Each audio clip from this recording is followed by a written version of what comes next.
Welcome and thank you for joining us for this forum on how funds from the Bipartisan Infrastructure Law can help advance climate solutions. I'm Jonathan Dworkin, Vice President for Policy and Communications at NewDEAL.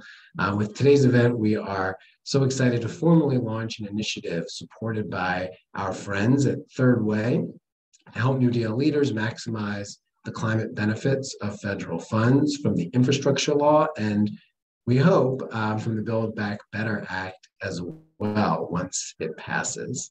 In addition to providing resources for state and local officials who are on the front lines of implementing this critical federal funding, we want to support you in promoting climate solutions that are made possible by these new resources. If you are interested in working with us to elevate the work that's happening in your community around climate change, please reach out.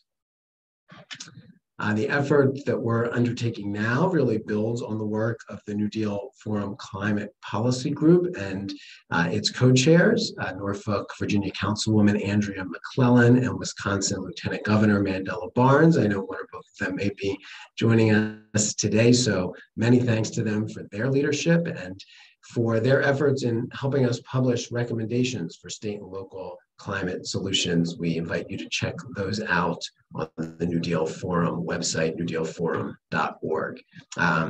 Well, as we go ahead and get started, we are just thrilled to be joined by a couple of representatives from the U.S. Department of Energy, Aimee Witteman, Deputy Assistant Secretary for Intergovernmental Affairs, and Elizabeth Noll, Deputy Assistant Secretary for House Affairs. Aimee most recently was Director of U.S. States Policy at Energy Innovation, where she supported state efforts to build an equitable and just energy economy. And Elizabeth was Vice President at the Coefficient Group.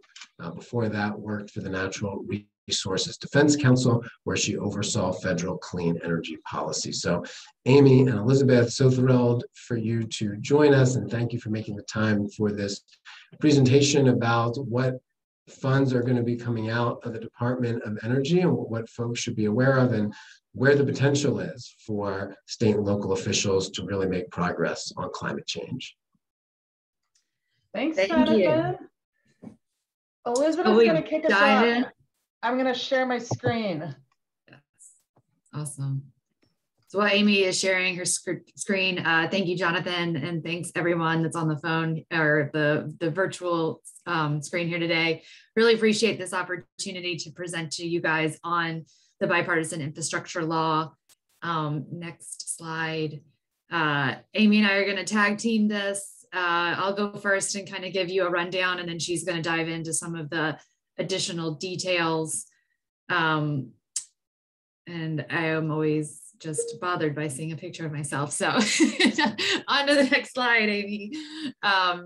Yeah, so the Bipartisan Infrastructure Law, this is, one second, something happened on my screen now. Here we go.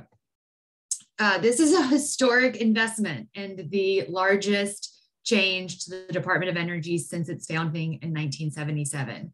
The Bipartisan Infrastructure Law includes $62 billion for the Department of Energy. It will help us stand up 60 new programs, including at least 16 demonstrations, 32 deployment programs, expand on 12 of our existing research, development, and demonstration programs. It is going to help us tackle the climate crisis by making the largest investment in transmission and electric vehicles. It's going to help us strengthen our supply chains, lower prices. It's going to make critical investments in our future, helping communities protect jobs, create new jobs, and position the U.S. to compete around the world. So we're super excited. Aimee, if you want to move to the next slide. We have it broken down into basically like 4 key buckets of where the work is, where, you know, how we've divided up some of the infrastructure law. Aimee, if you want to advance the slide. I know, it's not, I don't know if I have to be giving controls, it's not advancing. Try a couple other things. Okay, I'll just there we go, there you go. Sorry. Awesome. No. So the first bucket, expanding access to energy efficiency and clean energy. The infrastructure law had $3.5 billion for the weatherization assistance program. This is really going to help us reduce energy burden for low-income households. It also has $500 million to provide cleaner schools for our children and teachers, providing energy efficiency and renewable energy improvements at public school facilities. And then it also had $550 million for energy efficiency and conservation block grants and another $500 million for state energy programs. And these are resources that are going to go to communities, cities, states, territories, tribes, and will really help to implement clean energy programs that will lower costs and create jobs. It also invests in, next slide. Investing in American manufacturers and workers. The Bipartisan Infrastructure Law invests millions in workforce development to provide opportunities for workers in the electric grid, clean buildings, the industrial sector. They're going to be able to access training and cutting edge technologies that will spur their careers for years to come. And it also makes major investments in supply chains for advanced batteries. And we just announced the RFI for $6 billion in our batteries manufacturing and processing. And these are critical investments to modernizing the electric grid and supporting high-level clean energy deployment. Also adding to our resilience toolbox for weather-related blackouts. Next slide. The law is going to help us deliver reliable, clean, affordable power to more Americans. It dedicates more than $16 billion to upgrade and modernize our electric grid to make us more resilient to extreme weather and resistant to cyber attacks. It establishes a $2.5 billion transmission facilitation program. This is going to help us build out the transmission necessary to cost effectively provide access to clean electricity while enhancing the reliability and resilience of our power system. We also have the $3 billion expansion of the Smart Grid Investment Matching Program. This was something that we had during the Recovery Act. These are going to help us upgrade existing transmission and distribution systems and help us pursue other actions like deploying storage. And then lastly, we have a $6 billion civilian nuclear credit program. We announced the RFI last week, and this is going to help us prevent premature retirement of existing zero carbon nuclear plants. And it's going to help us save thousands of good paying union jobs across the country. Next slide. And lastly, we have almost $22 billion for funding clean energy demonstration and research hubs for next generation technologies. This is really exciting. Today we just announced our RFI for the $8 billion for the hydrogen hubs. But this Office of Clean Energy Demonstrations is really about large scale demonstrations and moving these technologies to market. Next slide. And so I've named a couple of these throughout the way, but DOE's been really busy since the law was signed. We're working to design and implement these 60 new programs that are in the infrastructure law in a way that connects and builds on common areas while ensuring the administration's and the secretary's priorities around job creation, job quality, equity, and environmental justice are addressed in each and every program. We've established working groups and have since launched our realignment that are going to really ensure program offices across DOE are collaborating effectively throughout the implementation process. And the last thing I will say on this is that, these are RFIs. These are largely, this is the first step in the process for the Department of Energy. We're setting out to request information from all of you all on how best to structure these programs so that we can meet the administration's goal. And we can also invest in really effectively and maximally to help us facilitate this clean energy transition. So with that, I am going to turn it over to my colleague, Aimee Witteman. Thanks, Elizabeth. Hey, everybody. Yeah, I'm going to do my best to keep moving the slides forward. As Jonathan said, my name is Aimee Witteman. I'm the Deputy Assistant Secretary for Intergovernmental Affairs. And so as you know, mayors, local electeds on the ground, I'm happy to be a point of contact for you, your offices, to learn more about what's in this bipartisan infrastructure law that DOE is administering. This, as Elizabeth walked through the major provisions that our department is in charge of, we've created this landing page on the energy.gov website where we will be continually updating this page with RFIs that are coming out, webinars, listening sessions. So just wanted to put this on your radar. In addition to that, you probably all saw that the White House came out with almost 500-page guidebook to the bill across all of the agencies, the entire administration, and that's at bill.gov.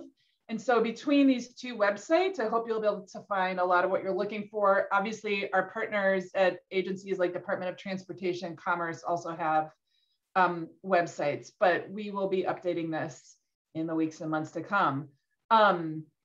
Just a sort of point about like distribution and timeline. So again, we'll be putting this information on our website, but it's worth noting that unlike the Recovery Act way back when, where it was like, we got to get money out the door as quickly as possible for shovel-ready programs, this is, billions and billions of dollars over the next 5 to 10 years. And so it's going to be taking some time to roll out these programs. We're standing up whole new offices at the department. Obviously, we want to be moving as quickly as possible and as thoughtfully as possible so that we are supporting projects that result in, a cleaner economy, a more just economy, good paying union jobs. So just want to sort of like point that out. And Elizabeth said this, most of the programs we're announcing are starting with a request for information period. So you will see that period first before you're seeing funding announcements come out. So just wanted to sort of like give you that as like some background context. Obviously, you all are central to deploying these resources and ensuring that we are collectively successful in meeting this administration's and this country's goals around addressing the climate crisis, around advancing good paying jobs and building back better. You are closer to the communities you serve than we are. And so we value and will look forward to working with you as partners in both shaping the program design, getting the money out. Again, that's that website I mentioned where there'll be ongoing information about funding announcements. Oh, so Elizabeth mentioned this. Among the announcements that we've made in the last couple of weeks, last Wednesday, the secretary announced restructuring. So this is like a very complicated, organizational flow chart. But for those of you who are familiar with the Department of Energy, the bill, this bipartisan infrastructure law, has $62 billion for the department, the largest investment since our founding, as Elizabeth said. This triples our annual funding. And it means that we're expanding the work we've historically been known for around research and development. And we're setting up this, on the right, this S3, a whole new demonstration and deployment office and arm to the department. You hear the secretary say, deploy, deploy, deploy. We're really looking at shifting from being, really research and development focused with our 17 national labs, continuing that and adding this, like getting projects off the ground, getting steel in the ground. So this new S3 includes things like our loan program office that some of you are familiar with. It has $40 billion for loan guarantees. So this is just kind of give you a sense of how we're operationalizing this. Also related to this, we are growing our team. So get the word out to folks in your community who you think would be great candidates to come and work for us. We are adding 1,000 new jobs, this clean energy core to the Department of Energy, everything from engineers to project managers, the works. So please spread the word on this. And so that's just like a little bit of like the under the hood. How are we going to be administering these new budget authorities, new programs, new program offices in cooperation with all of you? Last thing on that I want to mention for all of you, especially since you're working on the ground there, in the Office of Congressional and Intergovernmental Affairs, where Elizabeth and I work, we have been growing our team of regional specialists. And this is really like the Secretary's vision and our Chief of Staff's vision around shifting from being kind of a place neutral, technology focused agency to technology and place-based agency and a solutions department. So these folks you see on this map are go-to points of contact for you in your region to be able to, like, if you don't know who to call in your, in Chicago, call Rose Dottie in the Midwest. She is your person that, like, if you are like, okay, there's so many funding announcements coming down, we're really interested in, this EV charging infrastructure, this new joint office that the Department of Energy is administering with the Department of Transportation. How can I find out more? When is our state plan due? Call Rose and she will get you information or put you in contact with somebody who can answer your question. So this is an additional resource, the website, you've got some like people that you can call and we'll put you in touch with the program offices. And this is just our, like, you can reach the whole team at this DL/regional specialist at hqdoe.gov. I will also put my contact information in the chat box when I stop sharing my screen here. So that's our quick, super fast whirlwind of what's in the bill. And happy to, I know we've got some time to take questions or discussion. Terrific. Thank you so much, Aimee and Elizabeth, for that presentation. Would again invite folks to put questions either in the chat or in the Q&A box, and we will follow up on those. I do want to also welcome in another very special guest who would love to bring in for just some general comments, because we're really honored that former U.S. Senator Mary Landrieu was able to pop in and join us today. Senator Landrieu is obviously a national leader on climate policy and someone who I think is working as hard as anyone on the absolutely vital task of building bipartisan support. This, of course, is the Bipartisan Infrastructure Law for pragmatic climate solutions. And of course, during her 3 terms representing Louisiana in the Senate, she chaired the Senate Energy and Natural Resources Committee. So as folks are thinking about their questions for the Department of Energy, Senator, would love to bring you in and welcome you for just some remarks on your thoughts about the opportunity that exists with this infrastructure bill. Well, thank you, Jonathan. And I really apologize for being a few minutes late. I was supposed to hop on the front end of your gathering today, and I just got tied up with a board meeting, but I wanted to join in and just for a few minutes, literally 2 minutes, just to thank you all for your leadership at the local level on trying to stretch these dollars, these really historic infrastructure dollars, and to make them work for your communities. And I just really wanted to put a word of encouragement in to be patient with yourselves and everybody involved. It's a lot of money. It's a lot of complication there. It's going to be a little frustrating on the application side. Some of the money went out by formula. Some of it goes out by grants. The smaller communities are going to have more difficulty than the larger. But for those of you that are leaders, I would say all of you, to just take your time to try to figure some things out and maybe don't get so overwhelmed with all the options, but maybe focus on the 1 or 2 areas, whether it's transit or health or water infrastructure or, resiliency opportunities for your community. Or if you're in a large enough, area to designate some of your individual staffers to really focus on certain areas, because this money will be around for a while. It's historic in nature. It's going to take some time to absorb it.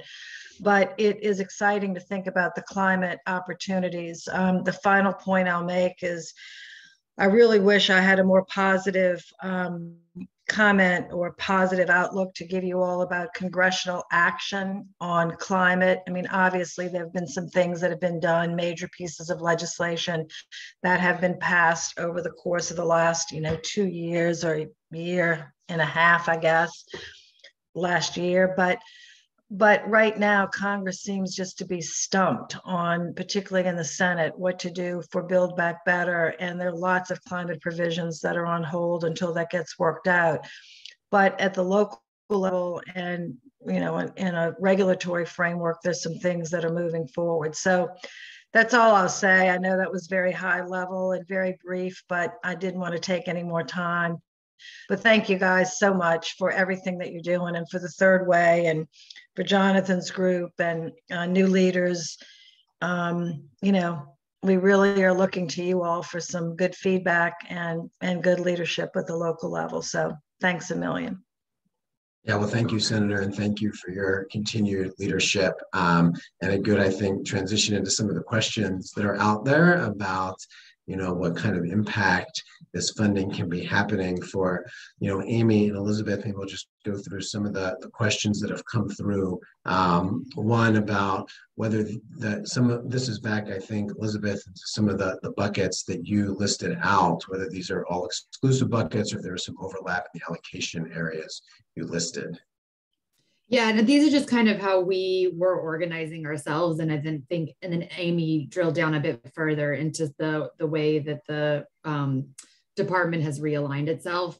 There's 60 programs, so new programs that we're standing up. So there's definitely overlap in those buckets that I identified. Awesome. And I'll go to the next one. Is there funding in any corner of your program for funding clean fintech, accelerates funding for net zero and resiliency projects? Is that something that's on your radar? Clean fintech, I would say possibly. We're the solutions agency, so if this is a solution that we need to be aware of, please bring it to our attention. But yeah, I think that nothing's plus my path, but yeah, I mean, net zero, like there's carbon. I mean, there's a whole new office that's going to be stood up on clean energy demonstrations, including, carbon capture and sequestration. So I don't know if that's relevant, but definitely worth checking out that one in particular. And that's one of the many new offices being stood up, and that's a big one with $20 billion for clean energy demonstration projects around the country. Great. One other thing that came up from one of our attendees was about the Interagency Energy Jobs Council, which was mentioned under energy efficiency and clean energy programs. Wondering if one of you could tell us any more about the council and how it will be structured and its focus. Aimee, do you want me to take it? You said you mentioned, is this the Interagency Working Group on Community Transition? Or is it something else? Not 100% sure. It said you mentioned in the energy efficiency and clean energy programs. I don't know when you were talking about those. So I will say that I think maybe just rather than specifically this jobs council that is mentioned, we have reconstituted our jobs office and do have a focus within our office of policy that is focusing on jobs, and in particular, how do we make sure we're supporting good paying union jobs. So there is a lot of efforts around that, and so working with our labor partners, because this is when it comes to either the large scale demonstrations or the grid infrastructure work, that is really important to make sure that the kind of job creation that we are creating is durable, is good paying, is union based. So I think that this is an open conversation for all of us. And if you're interested in engaging, we can point you in the right direction within the department. Yeah, I think Aimee maybe put in contact information earlier. Please feel free for anybody on here to reach out. I'll try to get to just a couple more because I know you guys were a little bit pressed for time, and we very much appreciate you guys making so much time for us today amid everything going on at the department. Let me go to the question in the chat. I'm not sure if this is something that you guys can answer, but Andrew McClellan, our chair of our climate policy group from Norfolk, Virginia, mentioning $250 million designation that they have received to help with flood mitigation infrastructure. I think that's through the Army Corps, but I don't know if this is coming up with other projects as well that they've been asked to do a non, I don't know what it means exactly in terms of a non-federal match for funds to unlock that money. Wondering if you just have any guidance on whether there are grants that can be helpful in doing that, or just pointing folks who are facing this issue in a direction. Yeah, so I mean, for a lot of our projects and grant opportunities and financial assistance, there is a similar cost share requirement. I think that there is a desire to have, some, skin in the game from the private sector. But I think that also can be waived. And I think it's something that across the agencies that in the secretary on our end has the ability to waive. And it's something that we're hearing, especially from some of our local communities and EJA communities, that those that don't have the ability to have that cost share, what are the opportunities to support these communities that are interested in making those investments and pursuing these projects. So I would explore, either waivers or even, I think one thing that we need to think about is the role of philanthropy here. And so there are ways for philanthropy to support in this cost share to make sure that we're stretching the dollars and that they're reaching every community, not just the ones that have the means and ability to meet the cost share or cost match. So that's, I think that's just a little bit of what I would note. Yeah, I think that's right. I mean, not much to add to that. I think folks are going to have to get creative about what like other types of technical assistance resources from the private sector, philanthropy for matching funds, as well as like capacity for grant writing. A big focus of this administration is environmental justice. There's a J40 requirement. 40% of the benefits need to go to disadvantaged communities. And we're definitely seeing that a huge need is technical support and capacity for those communities to even apply to access resources. So I think hearing from you all about what kinds of needs, what does that look like, especially for the DOE funding that we can be helpful with, will be really, really helpful. And I just threw into the chat, I know we have to go, but there were some questions about domestic supply chain. That is a huge focus of this administration and our secretary in particular, and in this bill. And so there's some, we just announced the battery manufacturing and recycling project last Friday. There's more coming out on critical minerals and other areas. Building out that supply chain in the US is a major focus of this legislation. Terrific. And just before we let you guys go, one other thing I'll just flag, just a question from Ben McAdams kind of in the Q&A about any incentives for using low carbon construction materials and research for low carbon materials, things like low carbon concrete, if that's on your minds. Yes. I don't know that the Department of Energy got the grants for the low carbon, but there was money in there through our federal energy management program on procurement of low carbon materials through our EFFECT program. And then I think also there's some other agencies like GSA maybe that has part of that. So I do think that the role that we are looking at playing there is really about enabling these low carbon materials through our federal procurement pathway. But I think also just participating in some of our building technology office and research areas that are piloting and testing these solutions in the field is going to be really important as we seek to validate these opportunities and really embed them into the supply chains in the markets. Thank you, and thank you to former Congressman McAdams, former also Salt Lake County mayor and NewDEAL leader, for that question. I know we've got, I'm sure, lots more questions that we could go on for an hour or more, but I know Elizabeth and Aimee, thank you so much for your time. We will make sure to take down the rest of the questions that were given, anything that we didn't get to, and please feel free also to reach out to the email address that Aimee provided earlier in the chat.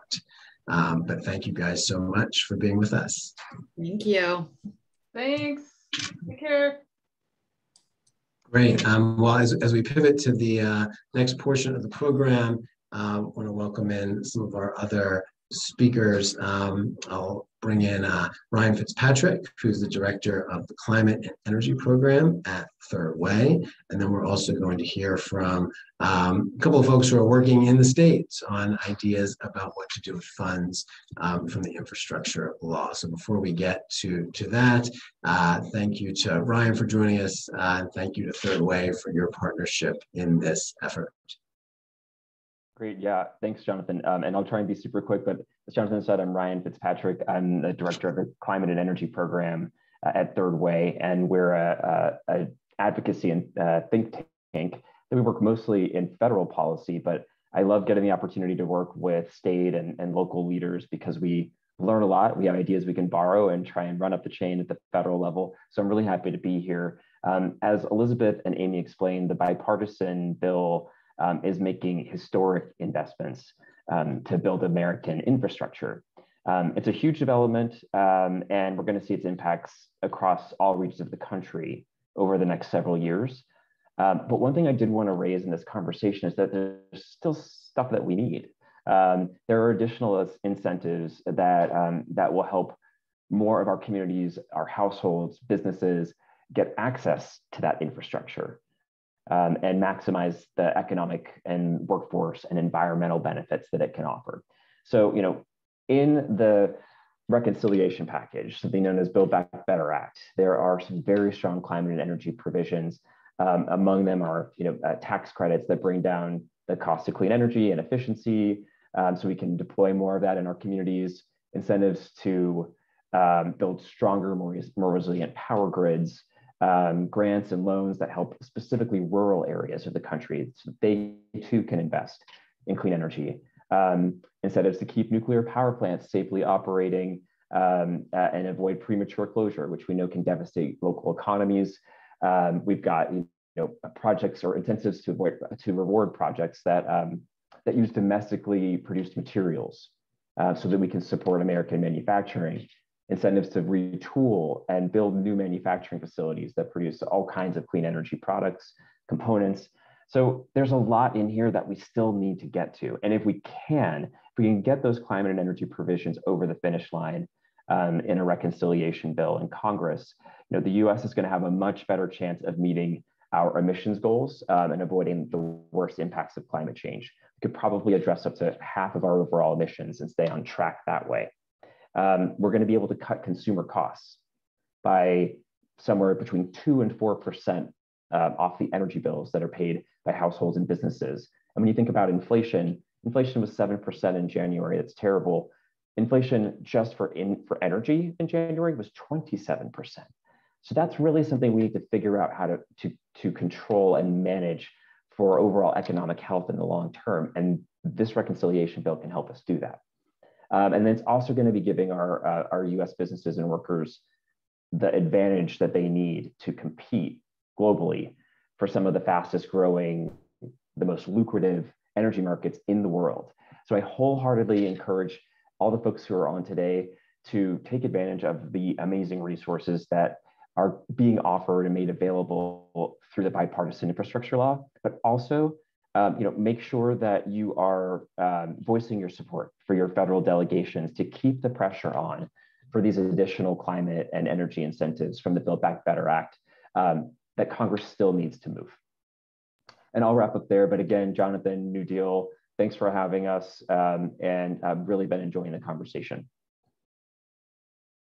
Ryan, thank you so much. And we do want to turn now to some of the leaders who are working in the states on ideas about what to do with those funds from the infrastructure law. And again, as Ryan mentioned, for folks who are interested looking, state and local officials who are looking for something else they can do on building on the infrastructure law with hopefully the passage of the Build Back Better Act, please feel free to reach out to us. I'm sure we'd love to connect you with our friends at Third Way.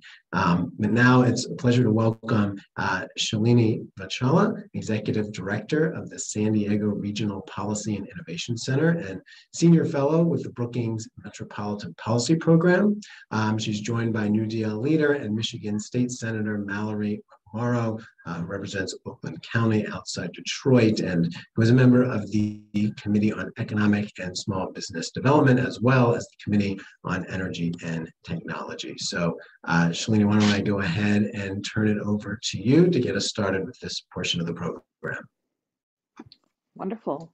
Thanks, Jonathan, and thanks to the teams at the NewDEAL and Third Way for having us here. I'm so pleased to be part of this conversation from San Diego, where we actually set up a new institution. Our Regional Policy and Innovation Center was established with foresight from the County of San Diego, our regional municipalities and agencies, and support from the San Diego Foundation, precisely because the region saw the need to think bigger, not just to look in our wallets for what we could afford, but to really think about how do you prepare to use these large federal infrastructure funds well. So I'm going to share 3 examples across sectors of where we are focused on how to use these different colors of money efficiently, but also how to make sure that we're using the early money to enable us to be able to be competitive for the later programs that are coming. So like Senator Landrieu said, really thinking about what can we keep our eye on the ball on immediately that will help us get down the field later. So 3 specific examples. I'll start with energy. One of the things that we've been paying attention to in our team at PIC, the Policy and Innovation Center, is really trying to look for not just what you build, but who is served by infrastructure. And the COVID-19 pandemic, ongoing as it is, has been a great reveal for where systems haven't been working well for communities. And one of the ways that we are trying to use new data and information is to look, for example, at where people have had affordability challenges with their basic utilities. Who hasn't been able to pay their water and their electricity bills? And where have those folks actually received federal support through the CARES Act, so the funding that preceded the Bipartisan Infrastructure Law? That type of information can help us target where we can plan for building upgrades. So think multifamily residential buildings, some of the hardest places to reach where the affordability challenges are really serious. And people are trading off between paying their cell phone bills, for example, and their electricity bills. Can we design retrofit programs for these types of properties and for these families to help us decarbonize the region, but also improve affordability of these basic services so that we aren't leaving folks in the same precarious position that they entered the pandemic in? So that's one category of projects, using data about the pandemic and who's struggling to inform where we design new programs. The second is we're looking across agencies to try to think really creatively about where, for example, transportation funding for traffic calming or pedestrian safety overlaps with where you can better manage stormwater.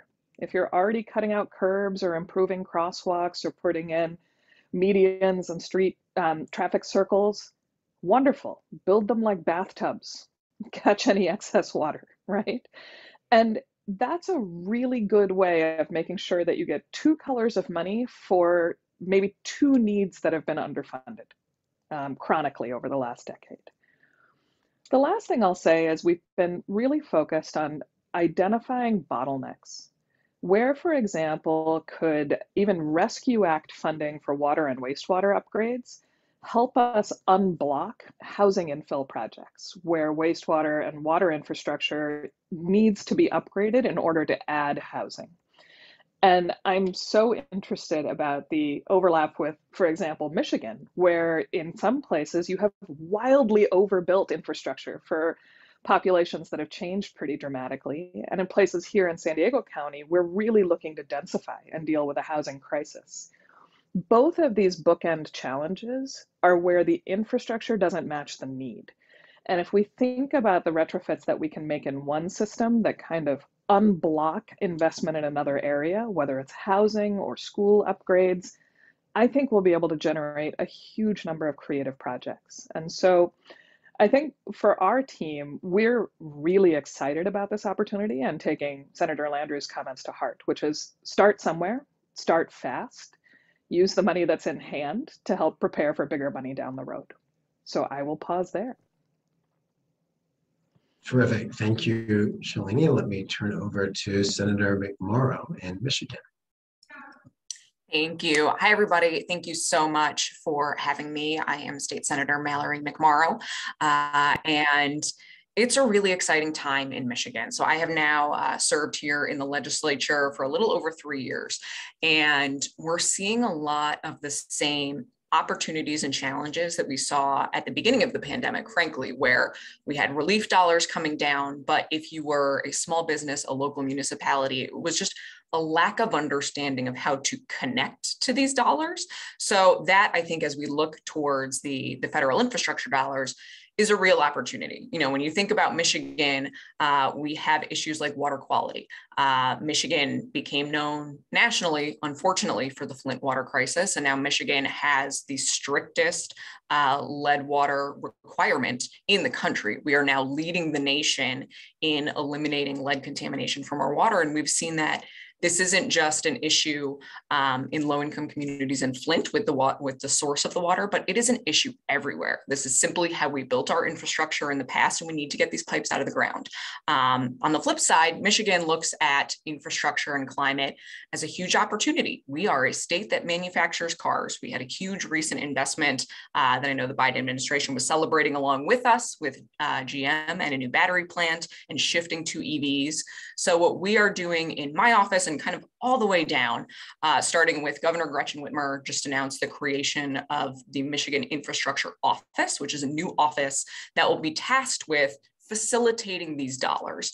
You know, there's only so much we can do on the state level. And frankly, we may not know what an individual community needs until they tell us. So I have been, frankly, coaching all of my municipalities on what types of projects to think about. How can we ask for these dollars? You know, this is a situation we're in for the first time for many people where money may not be an issue. There's money out there. How can we creatively go find it? So I had a city commissioner in my district reach out recently and just say, hey, can we get a coffee? I would love our city to become a pilot city for being an EV friendly city. You know, does that mean chargers? Does that mean we're flipping fleets? What does that look like? Can we put a plan together and go ask for those dollars? So that's one of the things that we're working on right now. And then on a very tactical level, our state Department of Environment, Great Lakes and Energy launched an EV school buses program last year that a lot of my school districts were really excited about. So there were only a couple of districts that participated in the first round, but I had school board members and superintendents say, how can we get on the list to participate in that? So I introduced a bill that would expand the allowable use of sinking funds for districts to purchase EV school buses if they wish. And potentially that's going to enable us to unlock more federal dollars if we can create it in a matching program. So that allows more districts to take part. I'm really excited about the potential, not only for emissions, but especially thinking about emissions with school children. Tailpipes are right at face height. So when you're thinking about students lined up at the end of the day, waiting for the school bus, that's a really exciting opportunity for us. So that's a lot of what we're trying to do right now is just being the facilitator to find what those creative ideas are. Is there a local way that we can help mitigate flooding, particularly in Metro Detroit, talking about overbuilt infrastructure and freeways that were not designed for extreme weather events, and trying to put those pieces together. So it's a lot of coaching, letting our communities know that funding is available. And let's just sit down and come up with a great idea that we can put together a pitch for, work with the state, work with our state budget office, and then go to our federal partners and see what can we get matching grants for and hopefully come up with solutions right here in our districts. Great. Well, thank you, Senator. Thank you, Shalini.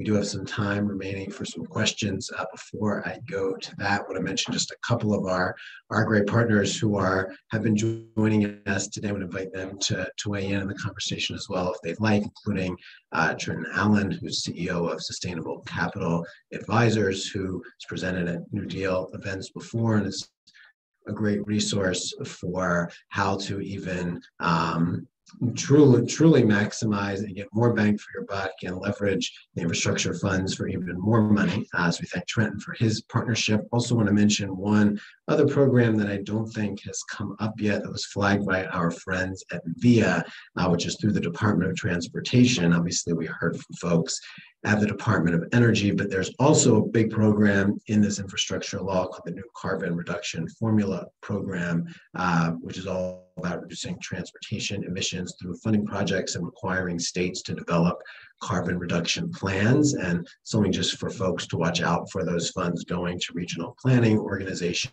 and states as well. So just wanted to flag those couple of items. Continue, I would say, for folks to feel free to weigh in the Q&A and in the chat box, and we'll go to the next question that we have here, I think directed to you, Shalini, about if you're looking at managed retreat projects for resiliency in California and your thoughts on that. Yeah, I think managed retreat is an important part of the conversation about coastal resiliency, but it's certainly not the only solution. So for example, there is no practical path to managed retreat for a port. The whole point of a port is to be on the water. And the valuable investments are to understand really, how do you keep our port infrastructure safe when the coastlines are shifting, when the sea level is rising. And so we are working on a number of projects with partners up and down the Southern California Bight, the whole coastline here and across into Baja, Mexico. But it's with a whole portfolio of projects in which managed retreat is one part of a larger conversation. Terrific. And following up on maybe thoughts around that, and just more broadly, some of the, I think, just thought about with comments that the senator was making for both of you about, this is just an enormous amount, of course, of funding that is just bringing a totally different way for state and local officials to think about the opportunities that are in front of them. And I think, Senator, you got at this a little bit, but wondering about your thoughts about, how do folks just think differently about the opportunities that are available to them now, and in ways that just couldn't be fathomed or funded before, and just kind of what change in mindset is needed to really get the most out of this funding. Shalini, I'll start with you. I think, Senator McMorrow, you really nailed it, right? Which is, I think, having the courage and the imagination to not just look for how you fill budget gaps or do the small thing. Like, we've been in the habit of downsizing projects to match available funds. And the moment we're in requires us to do the exact opposite, which is, how do you stitch together things to do something bigger than you might have tried before? And that takes a different entry point, I think, to the conversations, but it also just takes a stepping back for a moment and not feeling rushed, and kind of not feeling forced into the shovel-ready project. A narrow framing where you dig through your capital plans for what you might just be able to get across a finish line, but rather looking across all your capital plans and say, who are we trying to serve with what? Does this all add up to where we're trying to go? And I love the tailpipe example, right? That's who is served by this type of investment, and how do we think about this as a design problem, not just as a funding opportunity? And I would just follow up on that. It has been not surprising, but a really eye-opening challenge when I talk to municipalities. And here in Michigan, our municipalities are so used to having significantly less funding than they had years ago. Our revenue sharing has still not returned to pre-recession levels, the funding that's coming back from the states into local communities. So recognizing that even the bandwidth of our local communities and partners to think bigger isn't something that they've had the ability to do for more than a decade now. So I think what we're looking at is really, how do we empower our communities and give space to have some more creative ideas. So I've been talking with some folks in state departments and in the governor's office about, can we encourage potentially a new model of block grants or regional grants, for example, where could a few municipalities self-identify as partners and potentially take on a larger project and get some matching dollars there. So it's been a real challenge. And I actually had one of my municipalities in a recent meeting that I hold quarterly with all of our city managers, just say very candidly, we didn't realize that we could ask for funding for projects. And that is the kind of built-in mentality that we have to overcome, because the funding is there.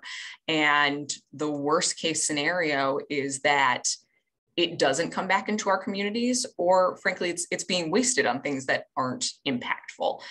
So those are kind of the dots that we're trying to connect in empowering people to think really big, as Shalini said, or even very small, something that can be very small and localized. That certainly isn't something that we would put in a state budget, but may be something where one community could trial something really creative and pull down some funding for that. A great example that we had here is a group of students who created a climate change club in their high school.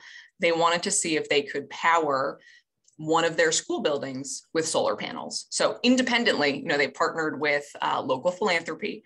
They installed solar panels, and they put this project together, and they realized that they could actually save the entire school district money if they were able to deploy this and add power throughout the entire school district. So that charged a conversation that we had here in the Senate about solar caps that we currently have in place that wouldn't allow this school district to do it. So that's the type of project that I'm looking for, which is, who is thinking of something really creative? Can we fund it? Can we show it as a proof of concept, especially to break through the barriers that exist in state government that tends to tamp down ideas and say they can't be done, to really highlight that they can be and they should be, and we are going to serve people better. We're going to be able to withstand climate significantly more and create great job opportunities in the process.